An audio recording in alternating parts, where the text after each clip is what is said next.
haunted houses, the idea of something jumping out at you from seemingly nowhere, hearing shrieks and moans from unknown sources, and just the thrill in your heart at the anticipation of not knowing what lays await for you in the next room. Most of us have paid for this sort of entertainment that haunted houses have to give, but very few of us know that this actually comes from a real building that really killed people that was called the Murder Castle, and it was constructed by America's first known serial killer, H.H. Holmes. My obsession with the horror genre extends way out of the fiction realm into nonfiction. I love biographies, newspaper articles dating back hundreds of years.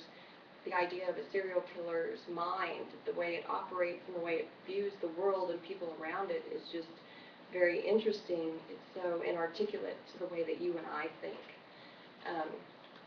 H.H. Holmes actually took America out of safety. We watched Britain deal with Jack the Ripper and their horror, and we had this false sense of safety that had not happened to us. But unfortunately, in the Chicago's World Fair of 1893, with all the glorious technology that was there and shown for the first time, we also dealt with our first serial killer. H.H. Holmes was a well-to-do boy. He came from a well-known family. He was well-educated, had a college degree, faked a degree, faked being a doctor, insurance scams, pharmaceutical scams. He was one of the first to ever attempt and actually pull through with these things.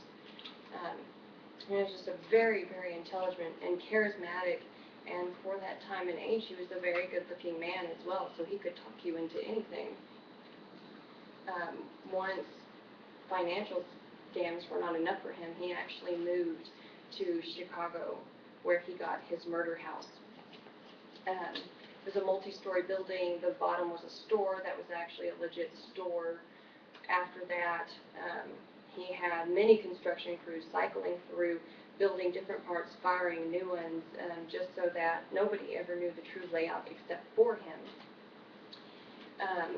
There were hallways that would shrink down as you walked through them. There were stairways that you would go up and then would just drop off to nothing. There were doors that you would open, they would go to walls. When you did get in rooms, there were one-way doors, you couldn't get back out, and there were many different ways that you could die in each room. And each room actually had a chute that the bodies would go down to into an industrial-sized incinerator. So once the building was actually found, there was no way really to tell how many people had died, but they do think it to be in the hundreds. Once the World Fair was over, the economy went down, the money went down, and Holmes was all about the money. So once that left, so did he. He actually went to Fort Worth for a brief amount of time, but the law enforcement was a little too watchful for him, so he did not stay here very long. He ended up getting into another insurance scam when he was briefly incarcerated for getting caught attempting to steal a horse. And then he ended up jinxing that man, gypping him out of money, and that guy reported him on a completely different thing.